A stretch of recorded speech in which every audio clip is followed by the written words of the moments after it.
Assalamualaikum warahmatullahi wabarakatuh. Hi friends, selamat datang. Welcome to Up to Me TV. Assalamualaikum warahmatullahi wabarakatuh. Biar serem. Hai friends, selamat datang. Welcome di Up to Me TV. Di video aku kali ini ada cerita kamu horror story bawaan dari Bunda M, cerita dari Bunda M ya, yang membagikan kisahnya saat melahirkan di tahun 2020. Seperti apa kisahnya? Jangan di skip, jangan kedip. Let's check it bro. Nungguin ya? Aktifin dulu notifikasi loncengnya. Jangan lupa subscribe juga, kasih komen dan like-nya kalau kalian suka sama video ini. Jadi kalau misalkan aku upload video baru nih, kalau kalian udah mencet si tombol loncengnya ini, kalian akan jadi orang yang pertama tahu. Asik. Oke, kita lanjut ya, kita mulai videonya. Ini apa tuh tadi ceritanya tentang, oh ya, tentang Bunda M. Ini kalian ingat ya? Tahun 2019 kan start pandemi tuh, jadi orang-orang banyak yang WFH. Nah, kebanyakan orang ngedekem kan di rumah ya. Jadi suami istri itu pada bercocok tanam dan terjadi banyak kehamilan begitu friends. Susahnya rumah sakit pada penuh sama orang COVID. Jadi rada susah tuh nemuin rumah sakit yang bisa bantu melahirkan ibu yang gak COVID, karena isinya ibu-ibu yang malah kena COVID tuh pas mau lahiran. Kasian banget ya. Alhamdulillah tapi Bunda M kan gak COVID, dia negatif sampai dia USG terakhir tuh pas 2 minggu terakhir sebelum dia melahirkan, kondisi dia dan bayinya aman. Alhamdulillah. Ya karena nyari rumah sakit atau klinik yang bisa BPJS kebetulan emang full semua ya, sementara udah mepet due date. Akhirnya Bunda M mikir untuk biarin dah dia ke klinik bersalin yang gak BPJS, gak apa-apa lah daripada dia susah ngelahirin di mana gitu kan. Ya kali mau manggil dukun gitu kan gak bisa, udah bukan zamannya gitu. Terus nyari-nyari dapet deh tuh di kota B. Ini nggak bisa gue spill nama tempatnya ya, ini heart app maunya Bunda M gitu ya. Sebenarnya sih masih di daerah kotanya juga, agak ke dalam sedikit, gue nggak bisa sebutin nama wilayahnya. Pokoknya ada tuh klinik bersalin yang menerima ibu melahirkan dengan kondisi negatif COVID.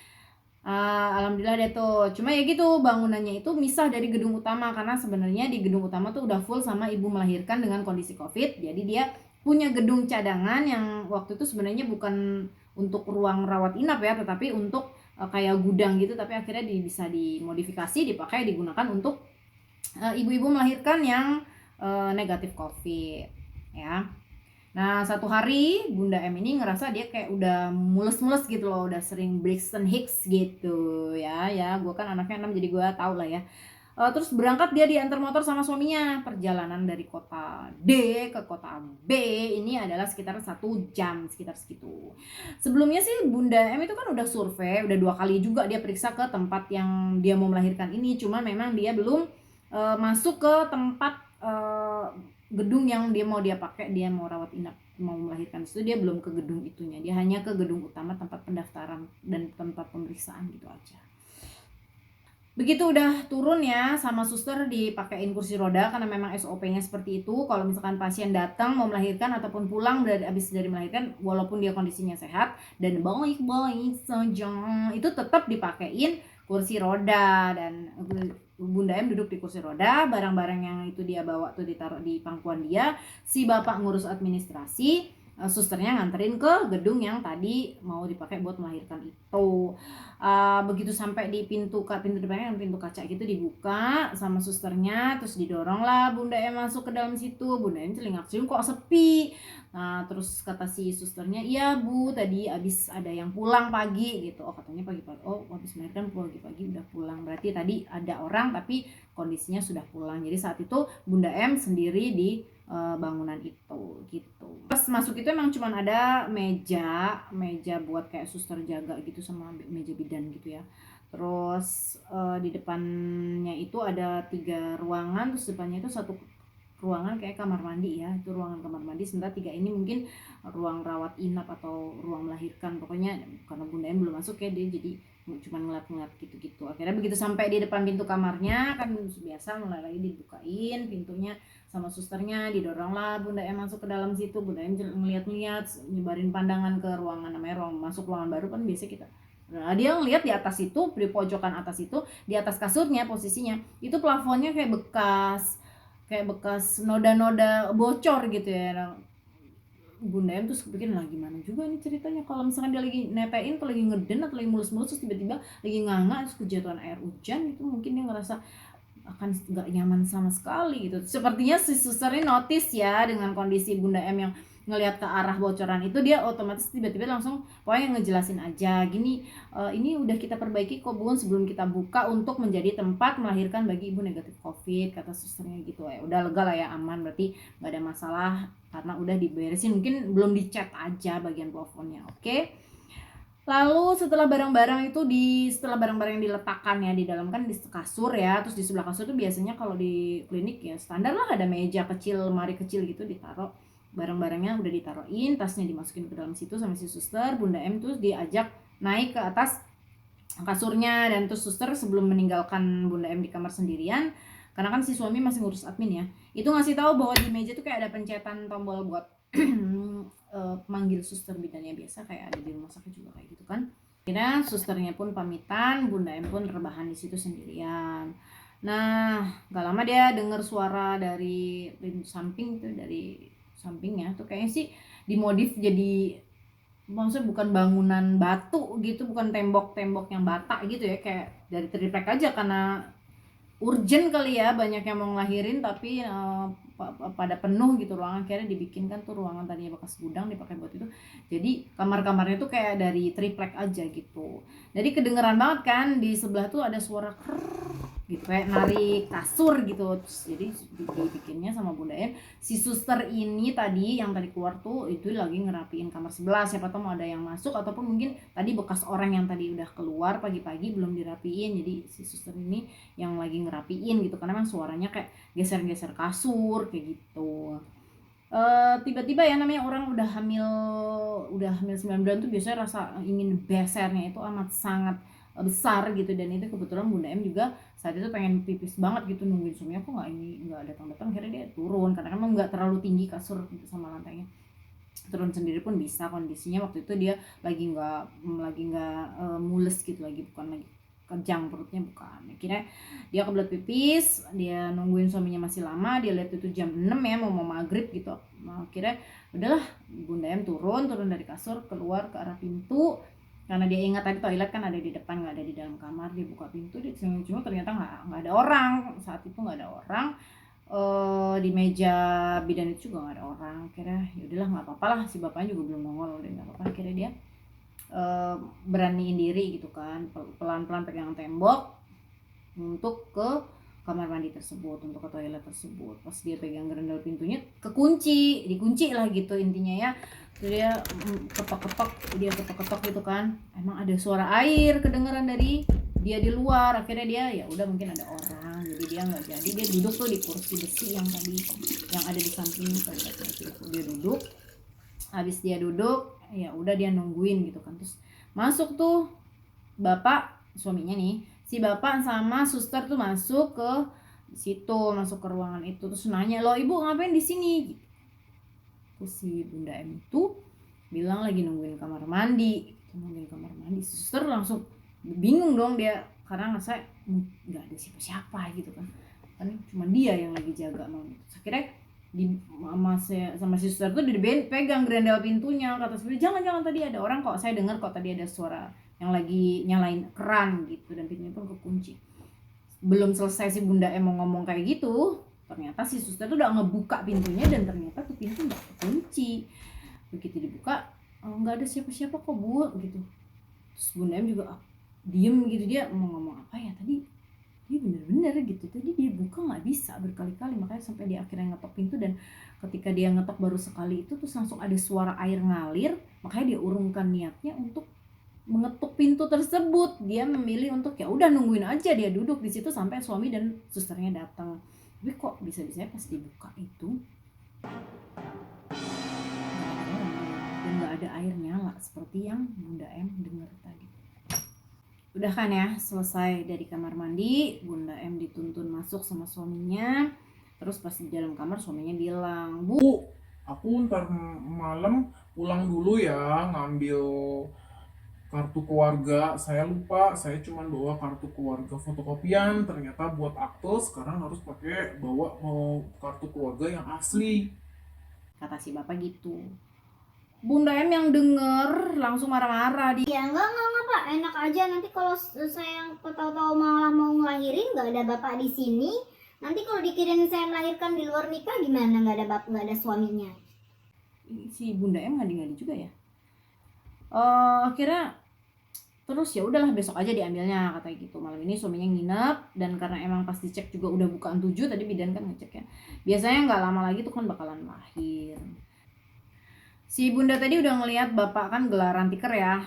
Jadi udah nggak ada suara ngobrolan juga gitu, udah nggak dengar suara bapak ngomong apa-apa lagi. Jadi Bunda mikir si bapak paling udah tidur, emang juga udah jam 11 dilihat jam di handphonenya gitu kan udah jam 11. Akhirnya Bunda kan namanya orang udah mau lahiran ya, madep sini salah, miring sini salah, serba salah gitu, mau tidur nyari posisi yang enak itu emang sulit gitu loh Bun. Pasti kalian juga ngerti deh yang pada udah membrojoli anak gitu, membrojolkan anak. Nah akhirnya perutnya tuh lagi agak sakit tuh, lagi agak kaku-kaku gitu lah biasa. Kayak dia madep sono, madep kiri, madep mana. Terus pas itu dia madep tembok dia ya kan. Berarti dia ngebelakangin si bapak. Agak kiep-kiep nih Bunda M tuh, agak kiep-kiep, dia agak ngantuk. Terus tiba-tiba dia ngomong, dia tiba-tiba denger suara kayak gitu. Aduh, makin kenceng gitu kan suara ngoroknya. Terus saya kesel, aduh baru mau tidur ya kan, si bapak nih ngadi-ngadi aja segala pakai ngorok-ngorok segala gitu kan. Akhirnya si Bunda dia sadar sesuatu gitu loh, karena laki gue kan nggak ngorok ya, nggak pernah gitu selama dia nikah katanya 17 tahun dia nggak pernah ngedengar suaminya itu ngorok gitu. Mungkin malah justru yang kalau menurut si Bunda M justru dia yang ngorok dan dia tuh suka membuat pulau terselubung gitu di dalam saat dia tidur gitu. Kayaknya pelan-pelan ya Bunda tuh nengok pelan-pelan, bukannya mau sok horor gitu, karena memang ya orang hamil cuma bisa bergerak pelan-pelan saat dia tiduran, itu nggak bisa krek gitu. Dia pelan-pelan nengok tuh suara makin kencang gitu kan ngoroknya. Pas bener dong pas nengok, sementara suara ngorok itu masih ada dan dia lihat mulut si bapak itu tidur kondisi telentang dan rapat mulutnya. Bener bukan si bapak itu yang ngorok. Bunda M langsung istighfar terus gitu, dia langsung kayak antara gemeteran nahan sakit perut dan juga gemeteran karena dia ketakutan sama hal tersebut. Akhirnya dia teriak untuk ngebangunin bapak gitu kan. Pak dia panggil gitu. Terus akhirnya si bapak pun ke suster gitu kan, setelah mencet itu kan nggak datang nih susternya. Akhirnya si bapak ke depan gitu, bapak ke depan mau manggil suster gitu. Begitu si bapak ke depan, si Bunda M kan ditinggal nih sendirian di situ ya. Terus again and again aku merinding. Terus dia dengar suara bayi nangis dari kamar dia. Pintu kebuka, Bunda M, Pak, manggil suaminya gitu kan. Langsung ditanya sama suster, kenapa Bu gitu. Ternyata udah pecah ketuban saat itu ya kan. Pecah ketuban, udah diperiksa bagian dalam, terus akhirnya dibawa tuh sama dipakai kursi roda, dibawa keluar kamar.